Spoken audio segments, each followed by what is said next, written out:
अब हम बात करते हैं कि पढ़ाई की शुरुआत किस हिसाब से। देखो किससे पढ़ें, पहली बात तो ये, एक तो चीज होती है बुक्स, एक होते हैं नोट्स। दो ही चीजें हैं, या तो आप बुक्स पढ़ते हो या फिर नोट्स पढ़ते हो, दो ही तो चीजें हैं आपके पास। नोट्स क्या है और बुक क्या है? बुक विस्तृत सिलेबस, विस्तृत चीजें होती है इसके अंदर, ठीक है, फुल डिटेल होता है इनके अंदर। बुक्स का परिवर्तित रूप ही नोट्स है, यानी बुक का शॉर्ट रूप नोट्स होता है। हम लोग बुक पढ़ते हैं, अब क्या होगा सर नोट्स बनाने चाहिए, यानी आपको बता दिया बुक्स भी अच्छी है नोट्स भी अच्छे हैं, लेकिन बुक्स विस्तृत रूप होता है और इसका शॉर्ट में हमने करके आपको जला दिया नोट्स, यानी आप जो नोट्स बनाते हो वो इसका शॉर्टकट रूप होता है। अब बात ये आई नोट्स जो है वो कैसे होने चाहिए, खुद के लिखे में होने चाहिए। अगर आप बुक्स पढ़ रहे हो, कुछ लोगों को बुक्स की आदत होती है, बुक्स के अंदर अंडरलाइन करते रहते हैं, कई तो पूरी लाइन नहीं चेपी छोड़ देंगे, दूसरा पढ़े तो कोई आनंद नहीं। आप उसी बुक्स के उस टॉपिक से नोट्स बनाओ, बना लिया आपने। जैसे आप 1857 की क्रांति पढ़ रहे हो, अब आपके बराबर में पेन चलना चाहिए।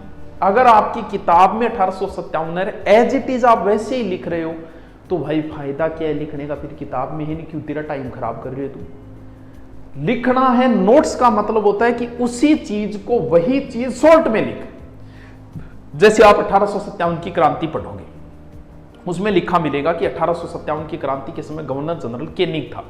ये इतनी लंबी लाइन है, ये सब कनेक्टिंग वर्ड है। 80% किताब में बातें जो होती है वो कनेक्टिंग वर्ड की होती है, जिनका कोई औचित्य नहीं होता है, वो न हो तो भी काम चल जाता है। तो तुम्हें इसका सॉर्ट करना है, उनमें से काम की चीज निकालनी। काम की तुम तभी निकाल पाओगे जब आपने पहले कहीं पढ़ा होगा, कोचिंग के अंदर या ऑनलाइन या यूट्यूब के ऊपर। अब आप पढ़ोगे 1857 की क्रांति के समय गवर्नर जनरल केनिंग था, काम की बात एक दो ही है, गवर्नर जनरल कौन, केनिंग, केनिंग ही काम को है, तो आप क्या लिखोगे, गवर्नर जनरल कौन था, केनिंग।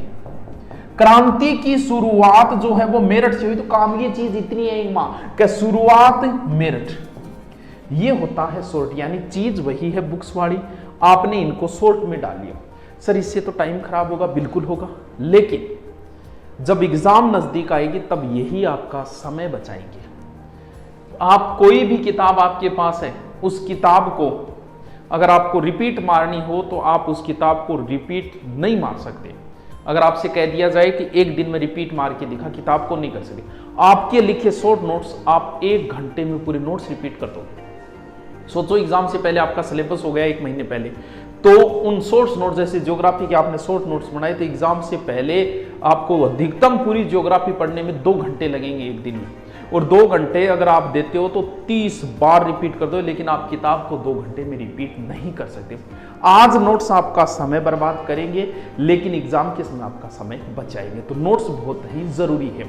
सारी चीजें नहीं आ सकती नोट्स में किताब की, लेकिन फिर भी। अब नोट्स के 2 तरीके हैं, एक तो स्वयं के, एक दूसरे के। भाई स्वयं की तो कोई ओडी को नहीं है, बात तो सुनने पर को है। यानी पहला काम आप क्या करोगे, सबसे पहला काम आपके पढ़ाई के लिए आपके पास किताब होनी चाहिए। किताब का शॉर्ट रूप आप बनाओ, उसे बढ़िया तरीके से नोट्स, उनको बार बार पढ़ो, करत करत अभ्यास जड़मती होई सुजान।